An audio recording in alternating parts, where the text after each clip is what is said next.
Supremo, Abacuque, capítulo de número 3.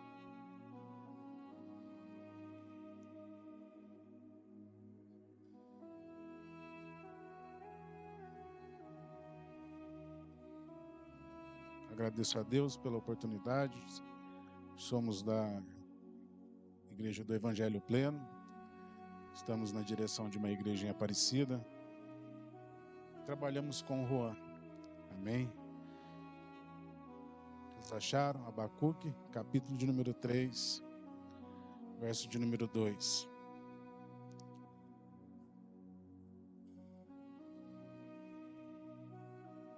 Meus irmãos, às vezes é um nervoso mesmo. Mas até a gente pegar aqui, às vezes gagueja, trava um pouco, mas o Senhor vai nos ajudar, tem nos ajudado. Amém? Diz assim: ouvi, Senhor, a tua palavra e temi. Aviva, ó Senhor, a tua obra no meio dos anos. No meio dos anos a notifica. Na ira, lembra-te da misericórdia. Amém? Vamos fazer mais uma oração. Não feche a sua Bíblia, deixa ela aberta aí. Feche seus olhos, vamos orar. Senhor nosso Deus e Pai, uma vez mais, Senhor, nos colocamos em oração diante da sua presença, pedindo a sua graça, a sua bondade e misericórdia, Senhor. Senhor, o ministério a qual o Senhor confiou em mim, que possa edificar a sua igreja, Senhor. Senhor, se porventura entrou alguém que triste, desanimado, desesperado, Senhor, que o ministério, Senhor, possa edificar essa pessoa, possa lhe ajudar, possa fortalecer, levantar o caído, e que o teu nome, Senhor, seja glorificado em nome de Jesus. Amém, irmãos? Profeta Abacuque, esse livro, ele tem uma particularidade nesse livro, né? Uma carta pequena, porque esse profeta, ele não é igual os outros profetas, no sentido de pregação. Você não vai ver aqui nenhuma passagem, alguma parte dizendo assim, assim diz o Senhor. Não é um profeta que está pregando para as pessoas. Ele escreve aquilo que Deus pede, mas não é um profeta como os outros que chegavam e falavam assim, ó, assim diz o Senhor, e veio a minha palavra do Senhor. Aqui é o profeta e Deus no seu particular. Aqui é o profeta meditando no seu íntimo com Deus. Vamos ver que tem alguns questionamentos, mas aqui essa carta ela é um pouco diferente, esse livro, né? Porque ela não se inicia falando diretamente ao povo ou a alguém, alguma pessoa específica, mas sim ela surge de uma meditação, de uma autoanálise daquilo que ele está vendo, daquilo que ele está compreendendo do seu momento, e ele começa a falar com o Senhor. Mas quem que é esse profeta? Ele é um profeta do reino de Judá. Quando Salomão morre, o Senhor ele reparte a terra. 2 tribos ficam em Jerusalém e 10 ficam em Judá. Fica reino do sul e reino do norte. E Judá é uma parte separada, porque o povo se dividiu. E o povo ali, após a morte de Salomão, o rei ele começa a fazer muitas coisas erradas. Porque ele tinha 10 tribos. Ele dominava sobre 10 tribos. Mas ele não tinha o templo. Ele não tinha ali o templo onde se sacrificava ao Senhor. E ele, com medo de perder o povo, eu vou fazer apenas uma introdução para que você entenda o que estava acontecendo. Ele, com medo de perder o povo, ele constrói altares, cria ídolos, inventa louvores, festas, e ele faz muitas coisas ali para que o povo não pudesse ir para o templo, para que o povo ficasse ali. Então, no Monte Gerizim, ele coloca um altar, no Monte Baal, ele coloca outro altar, para que o povo não fosse para Jerusalém. Só que fazendo isso, essas 10 tribos, elas se corrompem. A idolatria vai crescer muito nesse lugar. Tanto é que a capital é Samaria e a idolatria lá era muito grande. Por isso que o povo lá de onde ficava o templo em Jerusalém, eles viraram inimigos. Lembra da passagem? João capítulo de número 4, a Bíblia vai dizer que os judeus não falavam com o samaritano. Olha para você ver o que causou a idolatria, a divisão entre os irmãos, a divisão entre o povo de Deus. Abacuque, ele profetizou aproximadamente no período de 2 reis, Josias e o último rei, Joaquim. 2 períodos marcou o contexto de que Abacuque está vivendo: a ascensão da Babilônia e a queda de Judá. Esses 2 momentos marcou esse período a qual Abacuque está ali meditando, falando com Deus. Então, a Babilônia estava crescendo e Judá estava caindo. Para que os irmãos possam entender um resumo dessa situação do que estava acontecendo, um aspecto, para os irmãos entenderem, a justiça de lá, havia injustiça. Havia a lei, as leis eram ignoradas. Ninguém obedecia a lei. Ninguém queria saber de mais nada.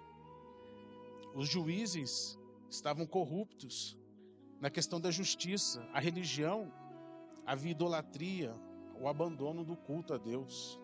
Eles não queriam mais servir a Deus. Um dos reis da época, quando ele toma o reinado, o Senhor coloca ele lá, a Bíblia vai dizer que ele abre o templo. Por quê? Porque o rei anterior tinha fechado a porta. Não havia mais culto, não havia mais sacrifício. Ele fechou a porta e lacrou. Para vocês verem como que a situação estava lá. Na política havia corrupção, instabilidade. A sociedade era muito violenta, opressão aos pobres. A espiritualidade, a consequência de tudo isso era a dúvida e o aparente silêncio de Deus. E uma consequência era o sentimento de abandono por Deus. Então era isso que Abacuque estava vendo. Era isso que ele estava vivendo. O abandono da fé, o abandono do culto ao Senhor, o abandono daquilo que Deus tinha determinado. E aquilo estava corroendo ele. Aquilo estava deixando ele inquieto. Ele não estava satisfeito com aquilo. Nós temos então 3 divisões no capítulo 1. Abacuque levanta alguns questionamentos, perguntando para Deus por que ele está vendo isso, por que ele está vendo aquilo, por que a lei se afrouxa, por que a opressão dos mais ricos com os mais pobres. No capítulo 1, o Senhor dá uma resposta para ele. No capítulo 2, ele volta a questionar a Deus. E Deus responde. Então nós temos aqui no capítulo de número 3, um cântico de oração de Abacuque. Então esse é um contexto para que você possa entender o que esse profeta estava vivendo. Não é diferente de hoje. Nunca foi diferente dos tempos que já passou. E não será diferente daquilo que vamos viver. Porque a Bíblia vai dizer que, no fim, por se aumentar a iniquidade, o amor de muitos se esfriaria. Então, é aquilo que Salomão disse: nada do que foi é novo, é sempre o mesmo. Bom, tendo dito isso, vou beber um golinho de água aqui.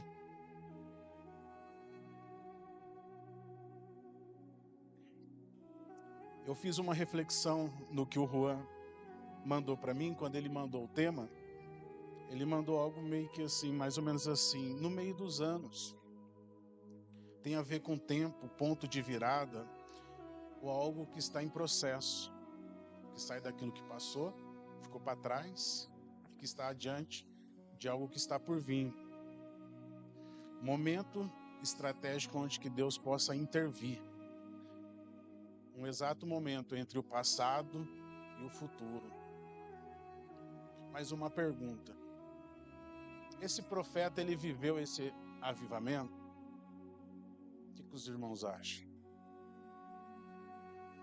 Ele viveu? Viveu.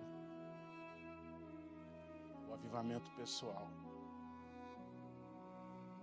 Ainda que não foi coletivo, mas foi pessoal. Verso 2, questionamento, capítulo 1, verso 2. Capítulo 3, verso 17 e 18. Ele diz, o que ele vai dizer lá? Ainda que a figueira não floresça. Verso 18.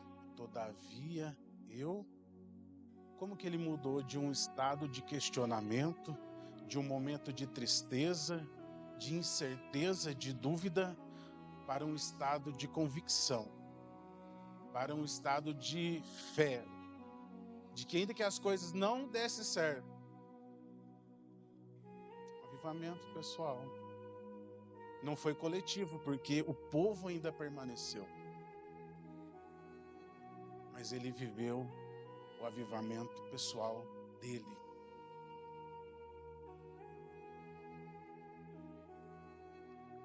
Mas o que aconteceu entre esse momento? O que aconteceu ali? Passado, questionamento, o futuro, a certeza de que Deus estava no controle. O que aconteceu com ele?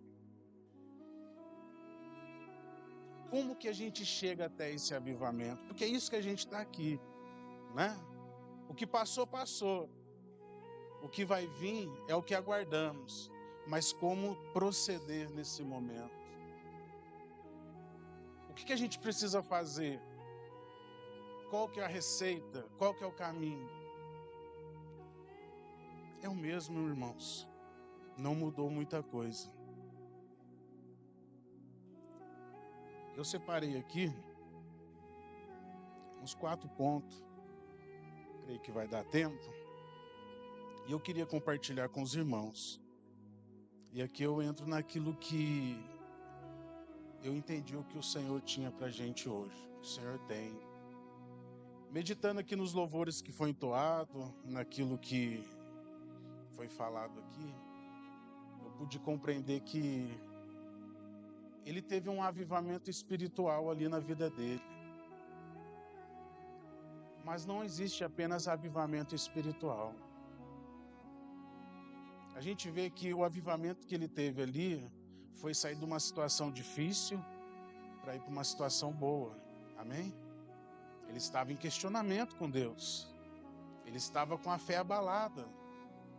Ele passou de uma fé firme e sólida. Às vezes um casamento precisa de um avivamento. Uma família precisa de um avivamento. Sair de um momento difícil para ir para um momento bom. Uma vida financeira precisa de um avivamento. Às vezes a situação está difícil. Vou fazer uma pergunta aqui, eu acho que tem gente. Um eu conheço, eu sei que tem, porque ele trabalha comigo e vende copo lá. Quem não, às vezes, já pensou assim, Senhor, me arruma mais uma porta de emprego ou mais alguma coisa para me fazer, porque as coisas não estão fáceis. Que já está pensando em fazer mais um servicinho, porque precisa levantar mais um pouquinho de dinheiro, porque o que ganha não está dando. Essa semana eu tive pensando nisso. Às vezes, vida financeira precisa de um avivamento. Um relacionamento precisa de um avivamento. Casamento. Relacionamento entre pai e filhos. Família. É sair de um momento difícil para ir para um momento melhor. Então, o primeiro ponto aqui está lá no capítulo de número 1, que eu entendi que foi o ponto de partida dele. Vamos ler comigo? Capítulo de número 1, verso de número 2 diz assim: Até quando, Senhor, clamarei eu, e tu não me escutarás? Gritarei violência, e não salvarás? Quem já não disse assim, Senhor, até quando esse momento? Até quando eu vou viver isso? Até quando isso vai durar? Até quando eu vou ficar chorando? Quem já não falou isso? Sabe o que eu entendi com isso? Abacuque, ele não se conformava com o que ele estava vivendo. Ele não estava se conformando com aquilo, ele não queria aceitar aquilo. Ainda que as coisas estavam acontecendo, a fé dele estava meio que abalada, porque Deus estava no silêncio, parecia que Deus não queria mais nada com o povo, mas ele não se conformou com aquele momento. Então esse é um ponto de partida, a gente não se conformar com a situação. Porque aquele que se conforma com um casamento mais ou menos é aquilo que vai viver. Quem se conforma com uma vida financeira mais ou menos, vamos indo, vai continuar. Então ele não se conformou com aquela vida que ele estava vivendo, de ver o erro, de ver a injustiça, de ver as coisas erradas. Olha o que a Bíblia vai dizer, Romanos 12:2. Vamos abrir lá? Colocou ali?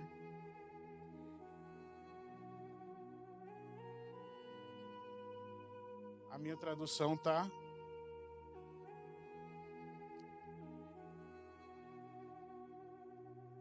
Ali tá amoldeis. A minha tradução tá. Não vos conformeis. Se conformar é se amoldar. Um exemplo. Meu filho está nas drogas. Está passando uma situação. E às vezes a gente fala assim, agora é só o Senhor. Mas sabe que na verdade, a gente já se conformou com aquela situação. A gente fala, a gente não confessa, mas dentro de nós está dizendo assim, isso não muda não. Isso não vai mudar. Aí a gente se amolda ao pensamento do vizinho que fala, isso não tem jeito. Não vai dar certo não. Mas o texto fala, não se conforme. Não se conforme com essa situação. 1 João 2,15 vai falar que a gente não deve amar o mundo e o que nele há. Então eu acredito que o que deu um ponto de partida para ele, Juan, foi não se conformar. Ele viu uma situação e falou assim, calma aí, eu tenho que fazer alguma coisa. Tem que levantar. O casamento vai ser sempre assim. Não me conformo com isso não. Não que nós vamos dizer assim, Senhor, eu não aceito. Calma aí, Ele é Deus, nós somos servos. Se Ele quer usar daquele momento para moldar a minha vida e a vida do outro, amém. Mas não se conformar é não fazer nada. Porque às vezes a gente fala assim, agora é Ele Deus, mas não ora mais, não busca mais, não instrui, não fala mais nada, não para fazer alguma coisa. Nós precisamos fazer alguma coisa. Porque quando a gente se conforma, a gente fica naquela situação.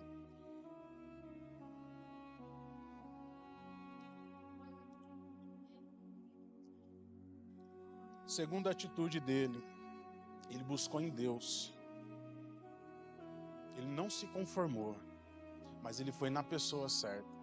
Ele foi em quem poderia resolver. Ele foi em quem poderia fazer alguma coisa por ele. Uma coisa é eu não me conformar.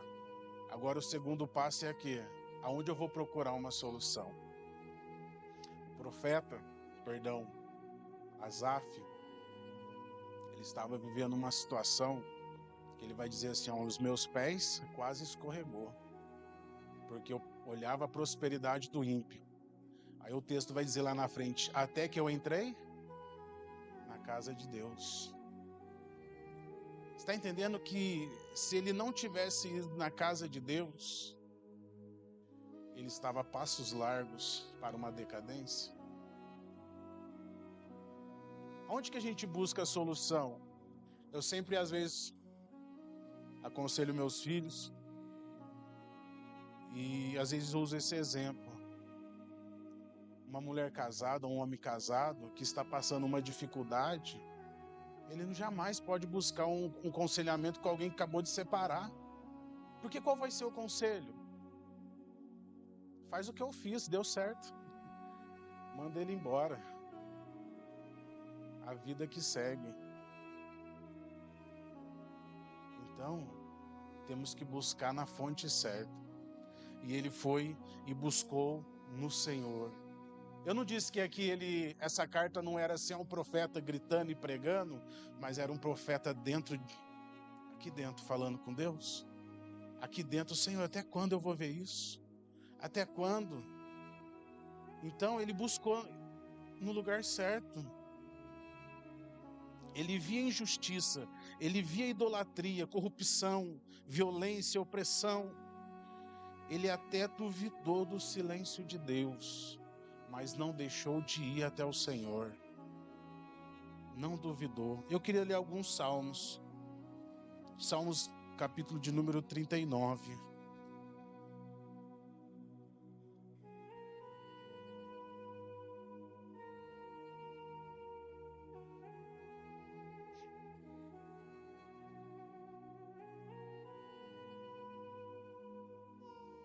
Salmos, capítulo de número 39, diz assim: Eu disse, guardarei os meus passos, guardarei os meus caminhos, para não delinquir com a minha língua. Enfrearei a minha boca enquanto o ímpio estiver diante de mim. Com silêncio fiquei como mudo. Calava-me acerca do bem, mas a minha dor se agravou. Incendiou-me dentro de mim o meu coração. Enquanto eu meditava, se acendeu um fogo. Então falei com a minha língua e disse: Faze-me conhecer, Senhor. Você vê que aqui existe um momento onde ele começa a falar assim, que ele se controlou. Ele não quis falar, ele não quis gritar, ele não quis revidar, mas que ele buscou o socorro dele no Senhor. Aí ele chega no verso 4, faz-me conhecer, Senhor, o meu fim e a medida dos meus dias, qual é? Para que eu sinta quanto sou frágil. Então ele aqui mostra o exemplo de alguém que estava atribulado, com uma dificuldade. E na discussão, o que a gente faz? Aí fica que nem aquele jogo de ping-pong, né? Ping-pong não é um batendo para cá e o outro bate de lá. Aí na discussão, um fala aqui, o outro fala lá e devolve. Fica assim. Um fala daqui, o outro fala de lá, um fala daqui, o outro fala de lá. Mas ele ficou quieto. E foi nos pés do Senhor. Salmo 40, esperei com paciência. 37, verso 1. Não te indignes por causa dos malfeitores. Não tenhas inveja dos que praticam iniquidade. 3. Confia no Senhor e faz o bem. 4. Deleita também no Senhor.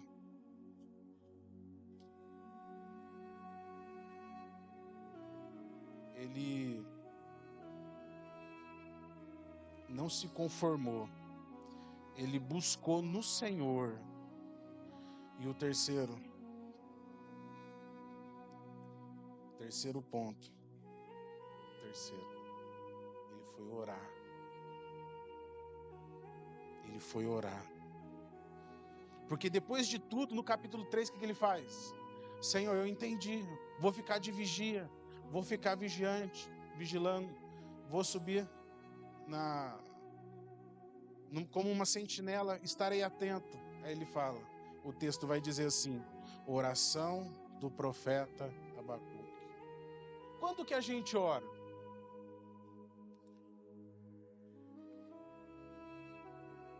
Normalmente quando dá errado, né?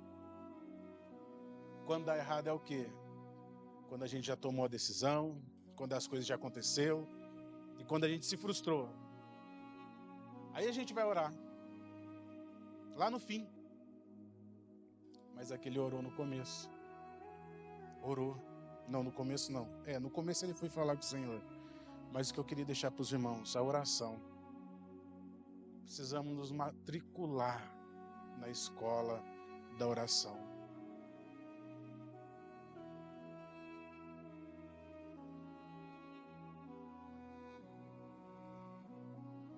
irmãos, quando tem festa, não tem mais gente.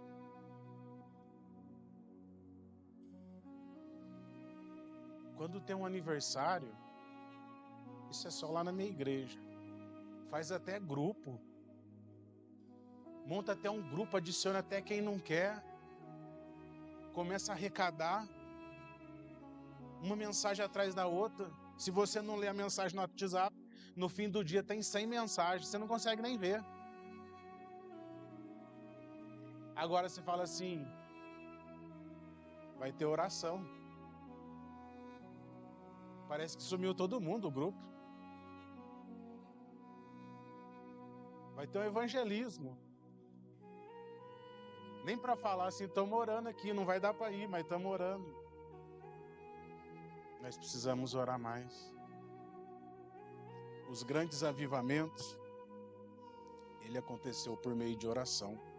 Eu até separei alguns aqui, só que eu não sei, hoje a impressora lá do serviço, eu não quis imprimir mais papel. Mas eu tirei um print. É mais de informação para os irmãos entenderem. Os grandes avivamentos, eles aconteceram por meio de oração. 1 Samuel, capítulo de número 7. O contexto era o mesmo. Idolatria e o abandono de Deus. 1 Samuel, capítulo número 7. Capítulo 7, verso 9. E clamou Samuel ao Senhor por Israel. E o Senhor ouviu.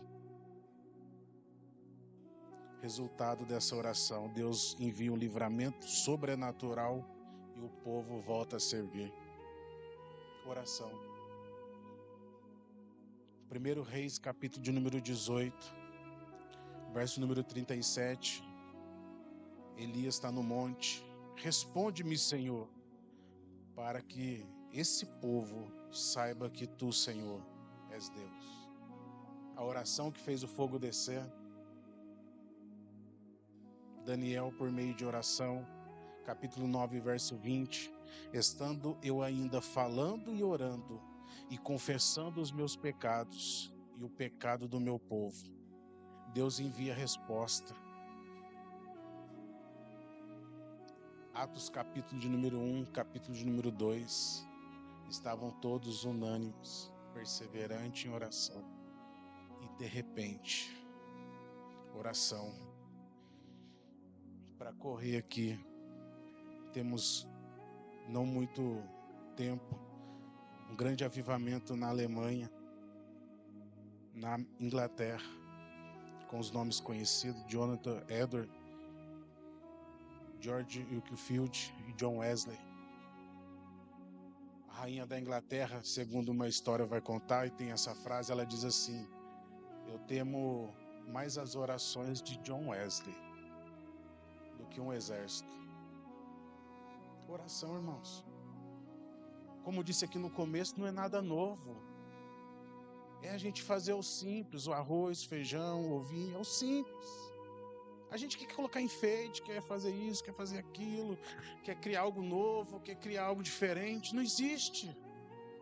O mesmo caminho do Senhor é o que já foi feito lá atrás, é o agora. Se voltar para o Senhor, o povo que se chama pelo meu nome, se humilhar, orar, buscar minha face, se arrepender dos seus caminhos, então ouvirei dos céus e sararei a terra. Temos o avivamento na Rua Azusa, que deu início ao movimento pentecostal, e o avivamento na Coreia do Norte, que tornou esse avivamento a maior igreja que existe lá.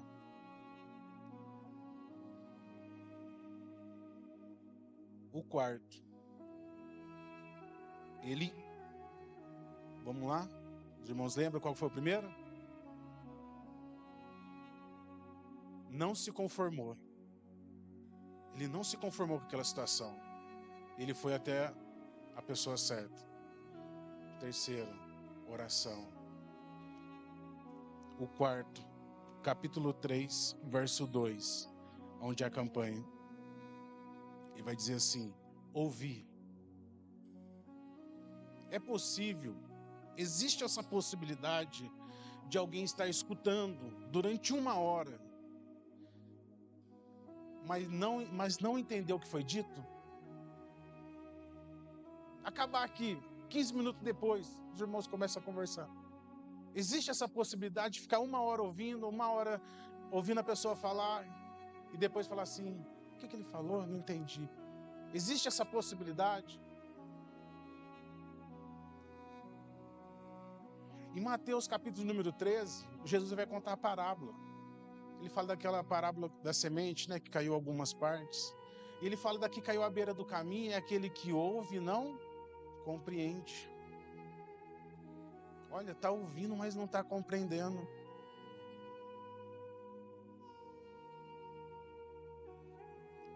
Hebreus capítulo número 5, verso número 11, vai dizer assim que fizestes negligentes no ouvir.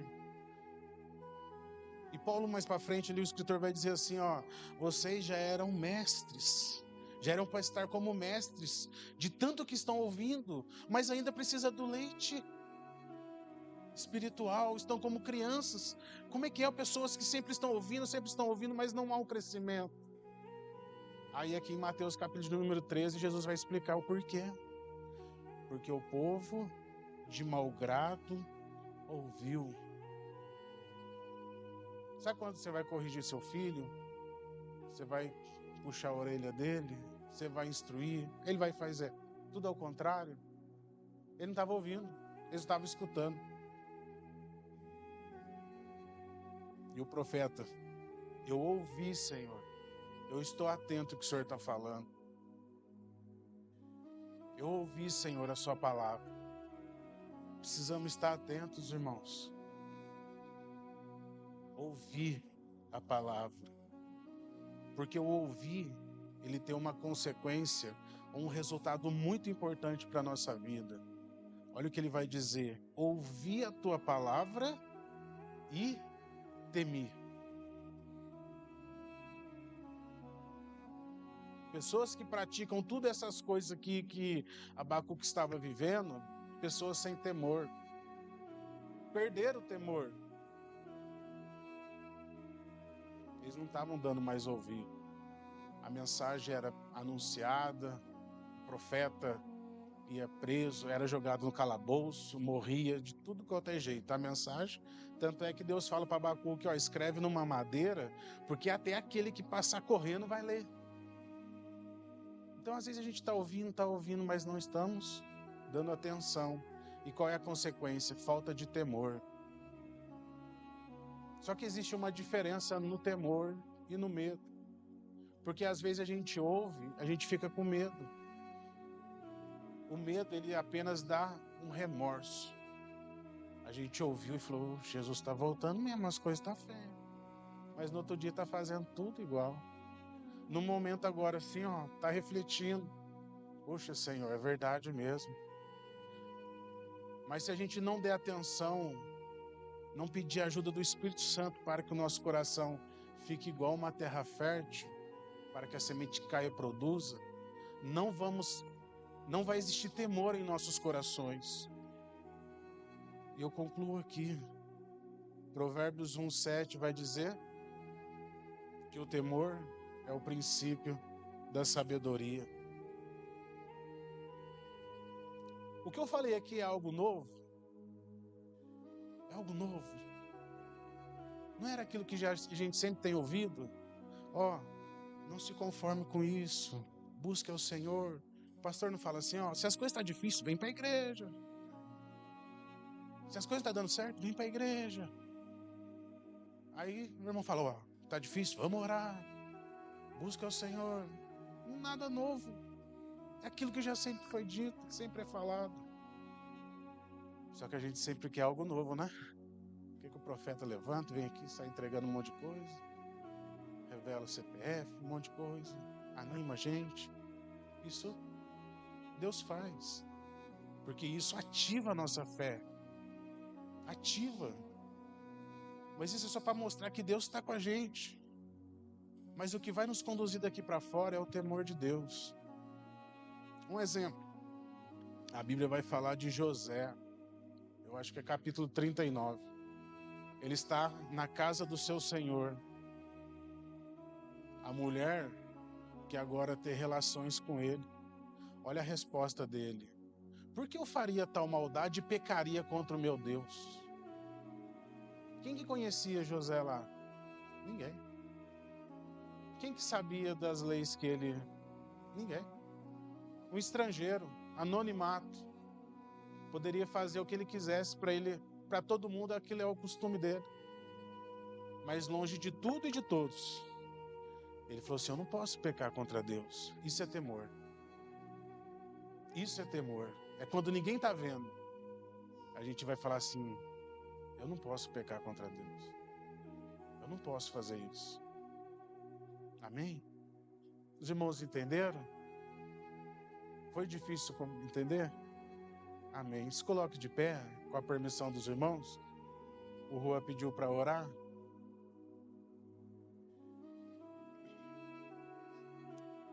Não é algo novo, é aquilo que o pai fala: ó, não vai dar certo essa companhia, eu sinto. Mas que o Senhor nos ajude, porque não é fácil, viu? Não é fácil. Não estou passando uma imagem aqui de que eu tiro de letra, jamais. Eu tenho dificuldade. Porque às vezes a gente quer, em vez de buscar o Senhor, a gente quer resolver com a nossa mão. Às vezes de orar, a gente quer tentar o nosso jeitinho brasileiro. Mas que o Senhor nos ajude. Amém? Você pediu para apresentar o meio?